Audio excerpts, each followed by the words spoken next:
Hello my dear student, welcome to my class. কেমন আছো তোমরা সবাই? অনেকদিন পর আবার ক্লাস দিচ্ছি, কারণ আমি নানা রকম কাজে একটু ব্যস্ত ছিলাম, সেই জন্য ক্লাস দিতে পারছিলাম না। আজকে যে ক্লাসটা করাবো সেটা হচ্ছে স্টেটমেন্ট অ্যান্ড আর্গুমেন্ট, স্টেটমেন্ট সিরিজেরই একটা পার্ট। এটা দুটো ক্লাস লাগবে কমপ্লিট করতে। খুব একটা কঠিন চ্যাপ্টার না, ইজি চ্যাপ্টার। কোন অ্যাপ্রোচে আমরা এটা মানে স্টেটমেন্ট অ্যান্ড আর্গুমেন্টটা সলভ করবো সেটা আমি তোমাদেরকে বুঝিয়ে দেবো, এবং তোমরা বাড়িতে প্র্যাকটিস করো, খুব ইজিলি করতে পারবে। তো আমাকে অনেকে রিকোয়েস্ট করেছিল যে কিছু ভালো বইয়ের সাজেশন দেওয়ার জন্য, কোন বই থেকে তারা প্র্যাকটিস করবে। তো ডেসক্রিপশন বক্সে আমি কিছু বইয়ের লিঙ্ক দিয়ে দিয়েছি, ভালো ভালো রিজনিংয়ের বইয়ের। তোমরা চাইলে সেইগুলো পারচেস করতে পারো, ডেসক্রিপশানে লিঙ্ক দেওয়া আছে, সেই লিঙ্কে ক্লিক করে পারচেস করে নিতে পারো। ঠিক আছে, আজকে যে টপিকটা স্টেটমেন্ট অ্যান্ড আর্গুমেন্ট, আমি টোটাল দুটো ক্লাস মিলিয়ে 15-16টা কোয়েশ্চেন করাবো, ইম্পর্টেন্ট কোয়েশ্চেন। তাহলে তোমরা প্যাটার্নটা বুঝে যাবে স্টেটমেন্ট অ্যান্ড আর্গুমেন্ট থেকে কীভাবে প্রশ্ন আসে। স্টেটমেন্ট অ্যান্ড আর্গুমেন্ট মানে একটা স্টেটমেন্ট দেওয়া থাকবে এবং সেই স্টেটমেন্টের বেস করে কিছু তর্ক দেওয়া হবে। একটা হচ্ছে পক্ষে থাকবে আর একটা হচ্ছে বিপক্ষে থাকবে। ঠিক আছে, যেমন ধরো কোর্টে যে লয়াররা মামলা করে তারা হচ্ছে আর্গুমেন্ট করে, মানে কোনো একটা মামলার উপর কোনো একটা মামলাকে নিয়ে তারা আর্গুমেন্ট করে, এবং আর্গুমেন্টটা কী বেসিসের উপর করে, কিছু ফ্যাক্টসের উপর, লজিকের উপর তারা আর্গুমেন্ট করে। সেম জিনিসই আমরা এইখানে হচ্ছে শিখবো। একটা স্টেটমেন্ট দেওয়া থাকবে, মানে একটা প্রশ্ন দেওয়া থাকবে, এবং প্রশ্নের পক্ষে একটা আর্গুমেন্ট থাকবে, প্রশ্নের বিপক্ষে একটা আর্গুমেন্ট থাকবে, এবং যে পক্ষে থাকবে এবং সে কি আর্গুমেন্ট দিচ্ছে সেটা দেওয়া থাকবে, আর যেটা বিপক্ষে দেওয়া আছে সে কি আর্গুমেন্ট দিচ্ছে সেটাও দেওয়া থাকবে। এবার আমাদেরকে বিচার করতে হবে যে কোন আর্গুমেন্টটা হচ্ছে স্ট্রং, ফ্যাক্টসের উপর বেস করে কোন আর্গুমেন্টটা স্ট্রং, সেই আর্গুমেন্টটাই হচ্ছে ঠিক হবে। এখানে এমন না যে যেই স্টেটমেন্টটা দেওয়া আছে তার পক্ষে যেটা বলা হবে সেইটাই সবসময় ঠিক হবে, এমনটা কিন্তু না, বিপক্ষটাও ঠিক হতে পারে। মানে আমরা প্রশ্নের ওপর বেস করেই আমরা এই আর্গুমেন্টটাকে আমরা বিচার করব যে কোন আর্গুমেন্টটা স্ট্রং, কোন আর্গুমেন্টটা উইক। প্রশ্নটা প্রথমটা এরকমভাবে প্রশ্নটা দেবে। ঠিক আছে, প্রশ্নের আগে এটা থাকবে লেখা যে in making decisions about important question it is desirable to distinguish between strong argument and weak argument. মানে স্ট্রং আর্গুমেন্ট কোনটা আর উইক আর্গুমেন্ট কোনটা, এটাকে আমাদেরকে বার করতে হবে। ঠিক আছে, স্ট্রং আর্গুমেন্ট মানে একটা স্টেটমেন্ট দেওয়া আছে, সেই স্টেটমেন্টের পরে যে আর্গুমেন্ট, একটা ইয়েস দিয়ে হবে, একটা নো দিয়ে হবে। নো দিয়ে আর্গুমেন্টটাও স্ট্রং হতে পারে, ইয়েস দিয়ে আর্গুমেন্টটাও স্ট্রং হতে পারে, নট নেসেসারি যে ইয়েস দিয়ে আর্গুমেন্টই হচ্ছে স্ট্রং হবে। Strong argument are those which are both important and directly related to the question. মানে স্ট্রং আর্গুমেন্ট হচ্ছে সেইটাই যেটাকে ইম্পর্টেন্ট, মানে কোয়েশ্চেন যেটা বলছে সেটার ওপর ভিত্তি করে যে আর্গুমেন্টটা দেওয়া হয়েছে সেটাই হচ্ছে স্ট্রং আর্গুমেন্ট, সেটাই হবে। আর উইক আর্গুমেন্ট হচ্ছে কোয়েশ্চেনের ওপর যেই কোয়েশ্চেনটা দেওয়া আছে তার সাথে আর্গুমেন্টটার কোনো খুব একটা ডাইরেক্টলি রিলেশন নেই বা অতটা ইম্পর্টেন্ট না, সেটাকেই আমরা উইক আর্গুমেন্ট বলবো। এবার each question below is followed by two argument. দুটো আর্গুমেন্ট দেওয়া থাকবে, একটা হচ্ছে নাম্বার 1 আর্গুমেন্ট, একটা নাম্বার 2 আর্গুমেন্ট।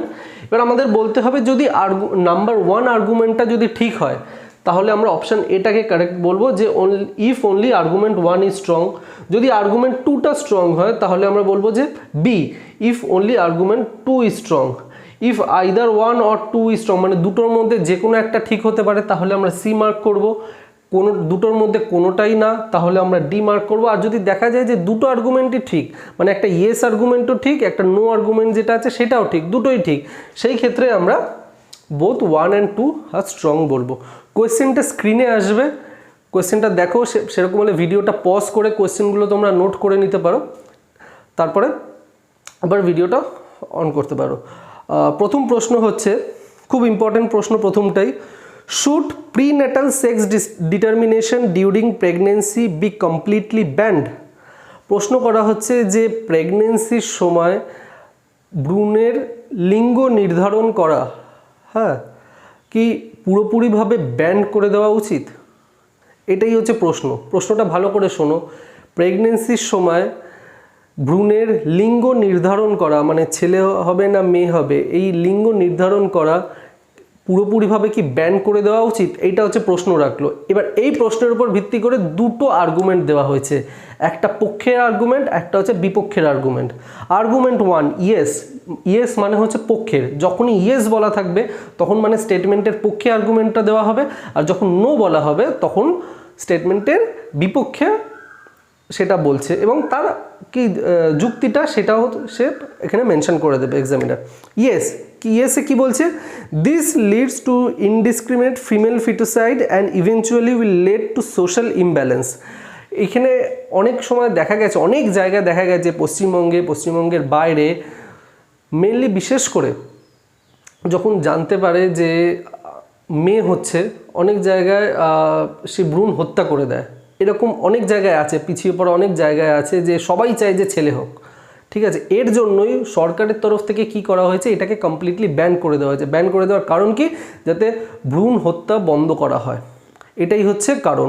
তো দেখো এই যে আর্গুমেন্টটা দিয়েছে, হ্যাঁ, যে ইয়েস, হ্যাঁ এটা বন্ধ করে দেওয়া উচিত, তার কারণ যাতে ভ্রূণ হত্যা, এটা মানে বিষয়বস্তুটা হচ্ছে যাতে ভ্রূণ হত্যাকে বন্ধ করা হয়।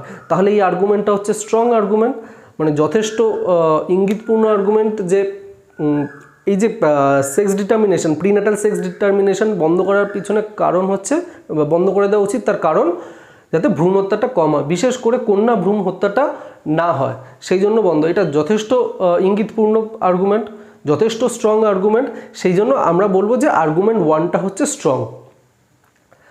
এবার এই যে তোমাদের আরেকটা জিনিস আমি বলে দিই তোমাদের ইনফরমেশনের জন্য, এই যে অ্যাক্টটা যেটা তৈরি হয়েছে সরকারের তরফ থেকে, সেই অ্যাক্টটাকে বলা হয় হচ্ছে PNDT act, PNDT act 1994। PNDT act মানে হচ্ছে প্রিন্যাটাল ডায়াগনস্টিক টেস্ট, মানে জন্মের আগে প্রেগনেন্সির সময় ভ্রূণের লিঙ্গ নির্ধারণ করা।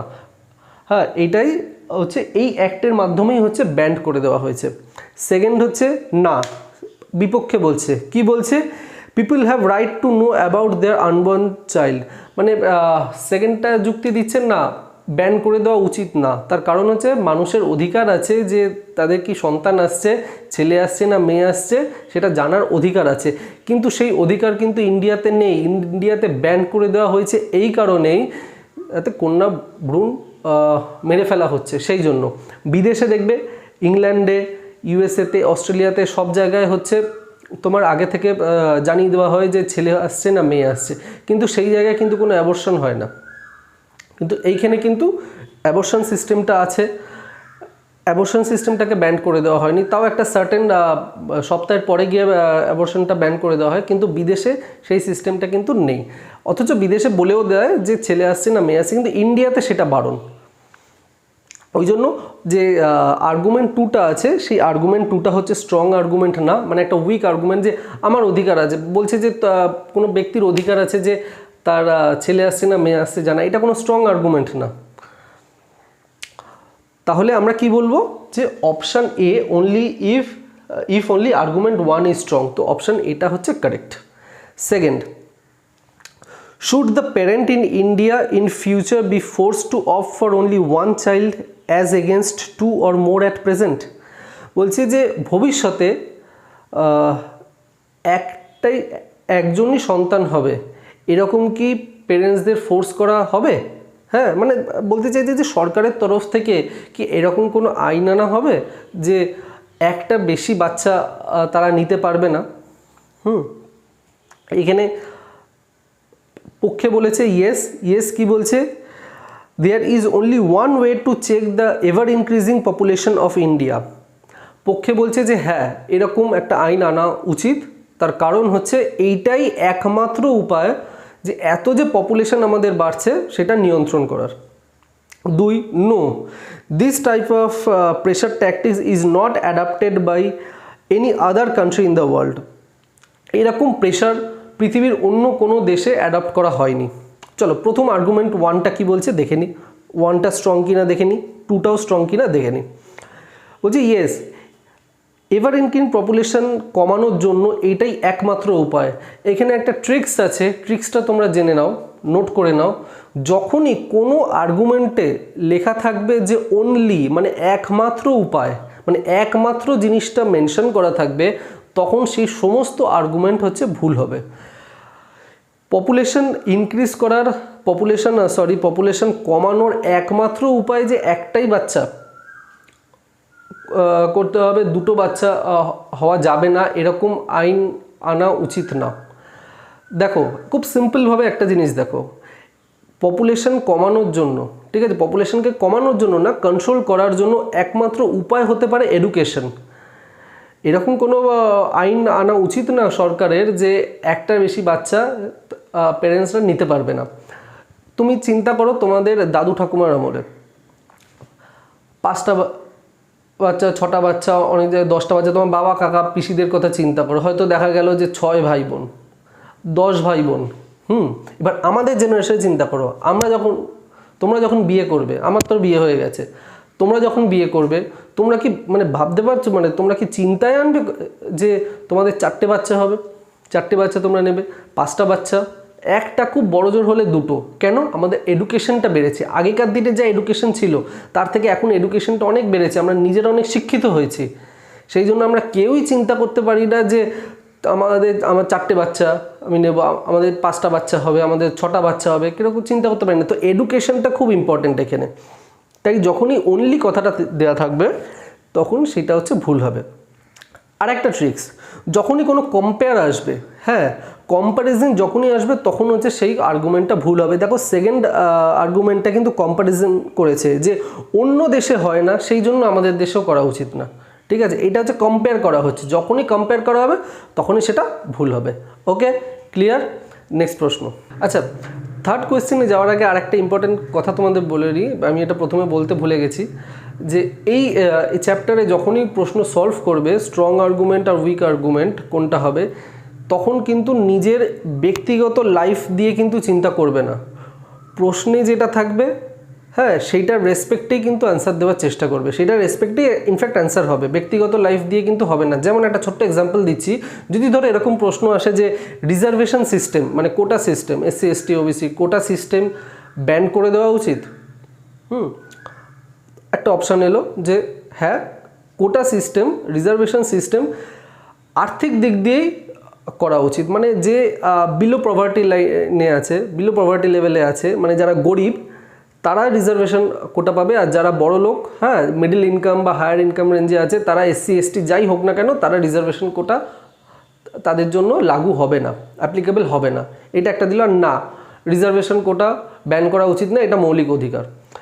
এই দুটো ধরো দিল। এবারে তোমাদের মধ্যে ধরো এমন কেউ আমার এই ক্লাসটা দেখছো যে কিনা SC, তো সে তো মনে করতেই পারে যে না না না না না আমি তো SC, এবার আমার ধরো আর্থিক অবস্থা ভালো, আমি SC, আমার আর্থিক অবস্থা ভালো, এবার যদি ফিনান্সিয়াল দিক দিয়ে যদি SC ST রিজার্ভেশন কোটা করে দেয় তাহলে আমার মুশকিল হবে, চলো এটাকে আমি ঠিক বলবো না, এটা ভুল, এরকম কিন্তু করবে না। নিজের ব্যক্তিগত লাইফ দিয়ে কিন্তু অ্যান্সার দেবে না। প্রশ্নে যেটা থাকবে, আর্গুমেন্ট যেটা দেওয়া আছে সেটাকে লিঙ্ক করেই হচ্ছে আমরা অ্যান্সার করবো। আর যে ধরো জেনারেল কোটায় স্টুডেন্ট, ঠিক আছে, সে তো মহা আনন্দে থাকবে যে হ্যাঁ রিজার্ভেশন, আর্থিক দিক দিয়ে রিজার্ভেশন কোটা করে দেওয়া উচিত। এই কাজগুলো একদম করবে না, ব্যক্তিগত লাইফ এখানে আনবে না। যা প্রশ্নে আছে তার রেসপেক্টেই হচ্ছে অ্যান্সার দেবে। থার্ড প্রশ্ন, should there be completely banned on mining of coal in India, মানে কোল মাইনিং কি ইন্ডিয়াতে পার্মানেন্টলি ব্যান করে দেওয়া উচিত? পক্ষে বলছে yes, the present stock of coal will not last long if we continue mining at present। বলছে যে হ্যাঁ, বন্ধ করে দেওয়া উচিত। তার কারণ হচ্ছে আমরা যেভাবে কয়লা তুলছি, হ্যাঁ, প্রতিদিন এরকম যদি আমরা তুলতে থাকি তাহলে কয়লার স্টক কমে যাবে, শেষ হয়ে যাবে। নো, ব্যান করা উচিত না।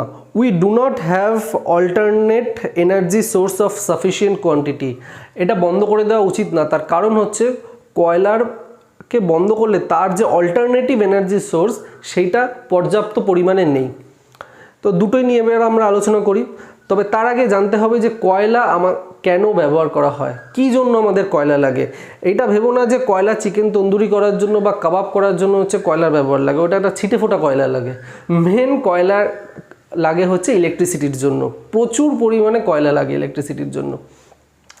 প্রথমটা কি বলছে যে কয়লা ব্যান করে দেওয়া উচিত, তার কারণ যেভাবে আমরা কয়লা খুঁড়ছি তাতে কয়লার স্টক শেষ হয়ে যাবে। কয়লার স্টক এত আছে যে কয়লার স্টক মানে এই মুহূর্তে বোধহয় আগামী 100 বছরেও বোধহয় হয়তো শেষ হবে না, 50-100 বছরেও শেষ হবে না, ঠিক আছে। সেই জন্য আর কয়লা বন্ধ করলে তার যে অল্টারনেট যেটা এনার্জি সোর্স, যেটা থেকে আমরা বিদ্যুৎ পেতে পারি, সেটা এখনও আমরা পাইনি। সেই জন্য অপশন 1টা যেটা আছে, মানে আর্গুমেন্ট 1টা যেটা আছে ভুল, আর আর্গুমেন্ট 2টা যেটা আছে সেটাকে আমরা ঠিক ধরবো। তার কারণ যেটা বললাম, কয়লার যে অল্টারনেটিভ এনার্জি সোর্স বেশ কিছু আছে, নিউক্লিয়ার পাওয়ার আছে, ওয়াটার আছে, তোমার উইন্ড থেকে ইলেকট্রিসিটি পাওয়া যায়, কিন্তু সেই ইলেকট্রিসিটিটা পর্যাপ্ত পরিমাণে না। ধরো আজকে কয়লা ব্যান করে দিল, গভর্নমেন্ট ডিসিশন নিল যে কয়লা থেকে আর ইলেকট্রিসিটি হবে না, ঠিক আছে, কয়লা বাদ দিয়ে আর যা আমাদের এনার্জি রিসোর্স আছে সেইখান থেকে আমরা ইলেকট্রিসিটি প্রোডাকশন করব, তাহলে সারা ভারতবর্ষের লোক কিন্তু ইলেকট্রিসিটি পাবে না। হয়তো 50% লোকও হচ্ছে ইলেকট্রিসিটি পাবে না যদি কয়লা আজকে ব্যান করে দেওয়া হয় আজকের দিনে। তো কয়লার ব্যবহার করতেই হবে।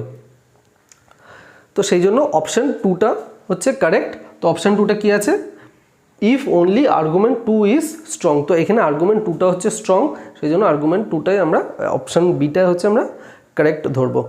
4, should all the slums in big city be demolished and people living in such slum be relocated outside the city limit? বলছে যে বড় বড় যত শহরে যে বস্তি আছে সেই বস্তিগুলো তুলে দিয়ে এবং তাদের বাসস্থান সিটির বাইরে করে দেওয়া উচিত। এটা হচ্ছে প্রশ্ন, বাইরে কি করে দেওয়া উচিত, এটাই হচ্ছে প্রশ্ন। প্রথম আর্গুমেন্টটা হচ্ছে নো, বিপক্ষে বলছে all this people will lose their home and livelihood. বলছে যে না, রিলোকেটেড মানে হচ্ছে আবার সরকারের তরফ থেকেই তাদের জন্য বাড়ি করে দেওয়া হবে, তো এটার মানেই হচ্ছে রিলোকেটেড। তো এইখানে প্রথম আর্গুমেন্টটা যেটা বলছে যে না, তারা বাড়ি হারাবে এবং তাদের কাজবাজ তারা হারিয়ে ফেলবে। সবার প্রথমে আমাদের একটা জিনিস মাথায় রাখতে হবে, যারা ধরো বস্তিতে থাকে, ঠিক আছে, তারা কিন্তু কেউ ভালো কর্পোরেট প্রাইভেট চাকরি কিন্তু করে না। হ্যাঁ, তো আর সরকারের তরফ থেকে ধরো সরকার ডিসিশন নিল যে কোনো বস্তি থাকবে না, ঠিক আছে, বস্তি সিটির বাইরে করে দেওয়া হবে এবং তাদের জন্য ঘরবাড়ি করে দেওয়া হবে। তো সরকার যদি এই ডিসিশন নেয় তাহলে তারা ঘরবাড়ি হারানোর তাদের কোনো প্রশ্নই নেই, ঠিক আছে। আর যারা বস্তিতে থাকে, ধরো ছোটোখাটো দোকান করে, ভিক্ষে করে, হ্যাঁ, নানা রকম ধরো ছোটোখাটো সেলসের চাকরি করে, হ্যাঁ, কাজ করে, তো তারা যারা বিগ সিটিজ বাইরে যখন তাদের জন্য বাড়ি করে দেওয়া হবে সেইখান থেকেও তারা কাজ করতে পারে, কেউ তো তাদের কাজ হারাবে না। কি হচ্ছে, যারা বস্তিতে থাকছে সেই জায়গায় হয়তো একটা পাকা বাড়ি সরকারের তরফ থেকে করে দেওয়া হবে। তো এইখানে বিপক্ষে বলছে যে না, তারা বাড়িঘরদোর হারাবে। তো বাড়িঘরদোর তো হারানোর এখানে কোনো প্রশ্নই আসছে না, সেই জন্য অপশন 1টা হচ্ছে ভুল, আর্গুমেন্ট 1টা ভুল। আর্গুমেন্ট 2টা কি বলছে, yes the big সিটিজ needs more and more space to carry out development of activities। বলছি যে যেসব বড় শহর, মানে বড় শহর বলতে ধরি আমরা মেট্রো সিটি ধরি, বস্তি যদি তুলে দেওয়া হয় তাহলে কি প্রচুর জায়গা পাওয়া যাবে এবং সেইখানে সরকার নানা রকম কাজ করতে পারে, হ্যাঁ, এবং সেই রাজ্যের ডেভেলপমেন্টের জন্য, সিটিজের ডেভেলপমেন্টের জন্য সেই জায়গাগুলো তারা ব্যবহার করতে পারে। এবং ব্যবহার করলে কি হবে, গভর্নমেন্টের একটা রেভিনিউ আসবে। শুধু রেভিনিউ আসবে না, সেখানে কোনো ধরো মল করলো, কোনো দোকানপাট করলো, যাই করলো, হ্যাঁ, সেখানে একটা কাজেরও কর্মসংস্থানেরও ব্যবস্থা হবে। তো আমার মনে হয় এই আর্গুমেন্টটা হচ্ছে একদম সঠিক, একটা স্ট্রং আর্গুমেন্ট। কারণ যদি জায়গা পাওয়া যায়, ঠিক আছে, তাহলে অনেক কিছু কাজ করতে পারবে। হ্যাঁ, আর এমন তো না যে বস্তি যেটা আছে সেই সব লোককে সরিয়ে দিচ্ছে এবং তাদের জন্য কোনো বাসস্থানের ব্যবস্থা করবে না, বাসস্থানের ব্যবস্থা করবে, ঠিক আছে। হয়তো দেখা যাচ্ছে যে শহর আছে, শহরের একটু বাইরে, চলো এটা হচ্ছে অপশান 2টা হচ্ছে কারেক্ট। অপশান 2টা কারেক্ট বললে আমরা বি বলবো, if only argument 1 and if argument 2 is strong. Next question বলছে should there be an uniform for all students in college in India as in school, মানে স্কুলের মতো কলেজেও কি ইউনিফর্ম পরে আসা উচিত স্টুডেন্টদের? আর্গুমেন্ট 1 ইয়েস, পক্ষে বলছে this will improve the ambience of the college as well as student will be decently dressed। বলছে যে হ্যাঁ, স্কুলের মতো কলেজে ইউনিফর্ম পরে আসা উচিত, তাহলে কি তাহলে বলছে যে কলেজের যে পরিবেশ সেই পরিবেশটাও ভালো হবে এবং কলেজ স্টুডেন্টদেরও একটু ভালো লাগবে দেখতে। দেখো যখন আমরা স্কুলে পড়েছি, ঠিক আছে, স্কুলের যখন আমরা ঢুকেছিলাম তখন সবাই স্কুলের এক ড্রেস পরে আমরা ঢুকেছি, দেখতেও ভালো লাগতো। আর্মিরা যখন মার্চ পাস্ট করতে যায় তখন কি সুন্দর দেখতে লাগে, কারণ আর্মির একটা ইউনিফর্ম আছে। তো যদি একটা ইউনিফর্ম রাখা হয়, ইউনিফর্ম ব্যবস্থা করা হয় কলেজে, তাহলে কি প্রত্যেকটা কলেজ স্টুডেন্ট একই টাইপের ইউনিফর্ম পরে আসবে, একই ড্রেস পরে আসবে এবং দেখতেও সেটা ভালো লাগবে। হয়তো না হলে কি হচ্ছে কি অনেক জায়গায় এরকম দেখা গেছে যে যা ইচ্ছা তাই পরে আসছে, কেউ হয়তো ফর্মাল শার্ট পরে আসছে, কেউ ক্যাজুয়াল টি শার্ট পরে আসছে, তোমার কেউ ফতুয়া পরে চলে আসছে, কেউ জিন্স পরছে, সেখানে মালাই চেকির এখানে ছেঁড়া, যা ইচ্ছে তাই পরে আসছে, সবাই ছেলে মেয়ে যা ইচ্ছে তাই পরে আসছে। তো সেই জায়গা থেকে দেখতে গেলে যদি একটা যদি কমন ড্রেস কোড থাকে, ঠিক আছে, ইউনিফর্ম বা কমন ড্রেস কোড যদি থাকে তাহলে দেখতে ভালো লাগে। তো এই যে আর্গুমেন্টটা দিয়েছে, এই আর্গুমেন্টটা হচ্ছে স্ট্রং একটা argument. 2 no, the college student should not be regimented and they should be left to choose their clothes। হচ্ছে না, কলেজ স্টুডেন্টদের এরকম রেস্ট্রিকশন করে দেওয়া উচিত এবং তারা যে যার ইচ্ছা মতো পোশাক পরতে পারে। তো যে যার ইচ্ছা মতো পোশাক, তো কিছু সংখ্যক স্টুডেন্ট এমন পড়ছে যে তাদের দিকে তাকানো যায় না, হয়তো এমন জিন্স পরছে, অর্ধেক জিন্স হচ্ছে ছেঁড়া। তো এরকম পরে তো অ্যাকচুয়ালি কলেজে আসা উচিত না। তো এটা অতটা ইম্পর্ট্যান্ট না, এই আর্গুমেন্টটা অতটা স্ট্রং আর্গুমেন্ট এটা আমার লাগছে না, সেই জন্য এই আর্গুমেন্টটা হচ্ছে ভুল। তো এখানে আর্গুমেন্ট 1টাই একমাত্র সঠিক, তাহলে বলবো যে if only argument 1 is strong. 6th প্রশ্ন, ভেরি ভেরি ইম্পর্ট্যান্ট প্রশ্ন। আজকে আমি টোটাল 7টা প্রশ্ন তোমাদের করাবো আর 2টো, তার মধ্যে এই প্রশ্নটা হচ্ছে ভীষণ ইম্পর্ট্যান্ট প্রশ্ন। চলো দেখো প্রশ্নটা। Should the use of nuclear energy to generate electricity be completely banned in India? বলছে নিউক্লিয়ার এনার্জি থেকে হ্যাঁ যে ইলেকট্রিসিটিটা তৈরি হচ্ছে সেটা কি কমপ্লিটলি ব্যান করে দেওয়া উচিত? হ্যাঁ, কিছুক্ষণ আগে আমি তোমাদেরকে বললাম যে কয়লা থেকে ইলেকট্রিসিটি হয় এবং কয়লা ছাড়া আর যেসব জায়গা থেকে ইলেকট্রিসিটি আসে অল্প পরিমাণে, তার মধ্যে একটা হচ্ছে এই নিউক্লিয়ার এনার্জি। আর্গুমেন্ট 1 কি বলছে যে হ্যাঁ ব্যান করে দেওয়া উচিত। কেন? India does not have enough resource to generate adequate level of electricity using nuclear energy and should concentrate on harvesting natural resource. বলছে যে ইন্ডিয়ার এনাফ রিসোর্স নেই, ঠিক আছে, ইন্ডিয়ার এনাফ রিসোর্স নেই, এটা হচ্ছে কোনো কারণ না, ঠিক আছে, ব্যান করার জন্য। ইন্ডিয়ার যথেষ্ট রিসোর্স আছে। মেন কারণ ব্যান করার জন্য কি হতে পারতো যে এই যে নিউক্লিয়ার এনার্জির পরে যে রেডিও অ্যাক্টিভ ওয়েস্টটা বেরোয়, সেই ওয়েস্টটা কীভাবে ডিসপোজ করা হবে, ঠিক আছে, এইটাই হচ্ছে সবথেকে বড় চ্যালেঞ্জ। হ্যাঁ, রেডিও অ্যাক্টিভ ওয়েস্টটা যদি আমরা জলে ফেলে দিই মাছ মরে যাবে, যদি আমরা এমনি ল্যান্ডে ফেলে দিই ফসল নষ্ট হয়ে যাবে, মানুষও মারা যেতে পারে। তো সবথেকে বড় চ্যালেঞ্জ হচ্ছে এই রেডিও অ্যাক্টিভ ওয়েস্টটাকে ডিসপোজ করার জন্য। তো আমাদের কাছে যে এনাফ রিসোর্স নেই, এই স্টেটমেন্টটা ঠিক না, আমাদের কাছে যথেষ্ট রিসোর্স আছে, কিন্তু ব্যান করার পিছনে যেটা মেন কারণ, হ্যাঁ যেই কারণের জন্য আমাদের ব্যান করতে হবে, হ্যাঁ সেই কারণটা কিন্তু এখানে বলেনি। যদি বলতো তাহলে আমরা এই অপশান যেটা পক্ষে বলা হচ্ছে সেইটাকে আমরা কারেক্ট হিসেবে আমরা ধরে নিতাম। তারপর বলছেন না, conventional conventional energy sources are depleting rapidly in India and hence it should use nuclear energy to generate electricity.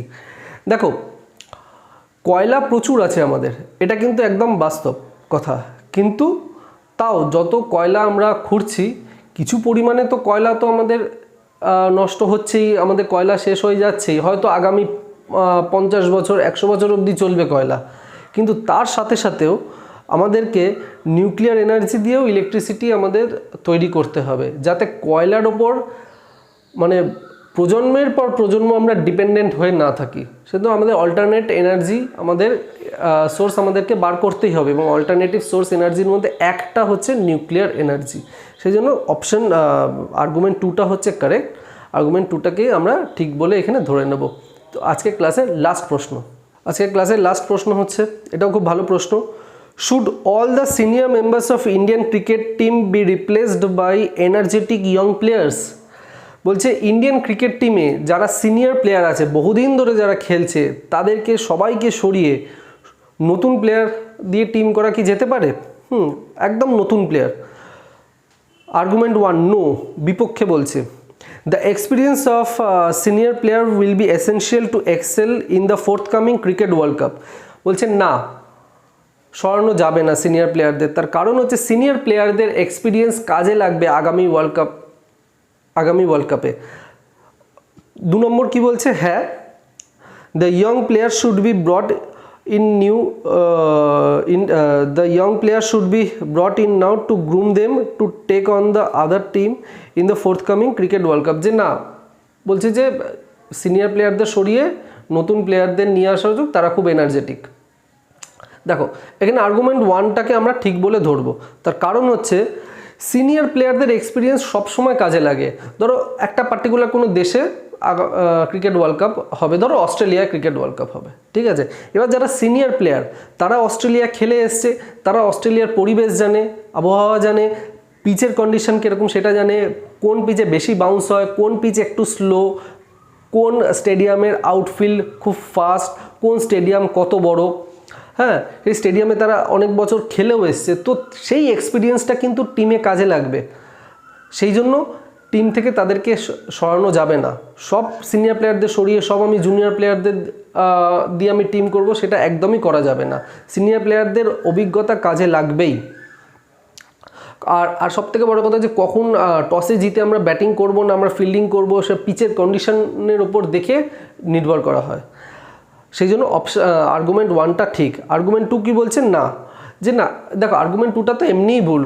সব যদি ইয়ং প্লেয়ার দিয়ে দিই এবং তাদের কোনো এক্সপিরিয়েন্স নেই, তারা হয়তো পিচের ব্যাপারে কোনো জানেই না, হ্যাঁ আউটফিল্ড কীরকম সেটা জানে না, কোন পিচে বেশি বাউন্স হয়, হ্যাঁ ইনিংসে সেকেন্ড ইনিংসে ব্যাট করলে বেশি ভালো হবে না প্রথমে ব্যাট করলে বেশি ভালো হবে, তাদের কোনো এক্সপিরিয়েন্স নেই, তার জন্য সিনিয়রদের এক্সপিরিয়েন্স দরকার।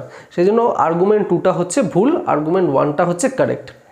তো এই হচ্ছে 7টা প্রশ্ন তোমাদেরকে আমি করালাম। আর একটা ক্লাস নেব আমি স্টেটমেন্ট আর্গুমেন্টে, দিয়ে আমি পুরো আর্গুমেন্ট চ্যাপ্টারটা কমপ্লিট করে দেবো। খুব একটা কঠিন চ্যাপ্টার না, ইজি চ্যাপ্টার। তোমরা বাড়িতে প্র্যাকটিস করো, ডেসক্রিপশন বক্সে লিঙ্ক আছে, ওখান থেকে বই পারচেস করে নিতে পারো। যদি ভালো লাগে চ্যানেলটা লাইক করো, শেয়ার করো, সাবস্ক্রাইব যদি না করে থাকো প্লিজ চ্যানেলটা সাবস্ক্রাইব করে নাও। Thank you.